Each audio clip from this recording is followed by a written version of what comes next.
भोर तालुक्यातील भोंगवली गावच्या हद्दीमध्ये उभारण्यात येणाऱ्या सोलर सबस्टेशन आणि विविध गावांच्या शेतजमिनीमधून जाणाऱ्या उच्चदाब वीज वाहिनीच्या टॉवर लाईन प्रकल्पाला भोर आणि राजगड तालुक्यातील नागरिकांनी तीव्र विरोध करत आज कापूर होळ येथे सकाळी 10 वाजल्यापासून ते दुपारी 1 वाजेपर्यंत रास्ता रोको आंदोलन केलंय। या रास्ता रोको आंदोलनाला बारामती लोकसभा खासदार सुप्रिया सुळे, भोरचे माजी आमदार, संघर्ष समितीचे अध्यक्ष संग्राम थोपटे, जिल्हा परिषद सदस्य विक्रम खुटवड, माजी जिल्हा परिषद सदस्य कुलदीप कोंडे, जिल्हा परिषद सदस्य पोपट सुके, शिवसेना उभाटा गटाचे पुणे जिल्हा संघटक माऊली शिंदे, भोंगवली गावातील सर्व नागरिक आणि दोन्ही तालुक्यातील नागरिक मोठ्या संख्येने उपस्थित होते। भोंगवली येथे होणाऱ्या सबस्टेशन हाय व्होल्टेज वीज प्रकल्पामुळे भोर राजगड तालुक्यातील शेकडो शेतकरी भूमिहीन होणार आहे।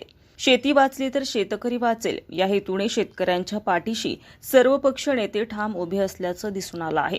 27 ऑगस्ट रोजी राज्याचे मुख्यमंत्री देवेंद्र फडणवीस यांच्यासोबत बैठकीचं आश्वासन दिल्यानंतर रास्ता रोको आंदोलन 3 तासानंतर थांबवण्यात आलंय।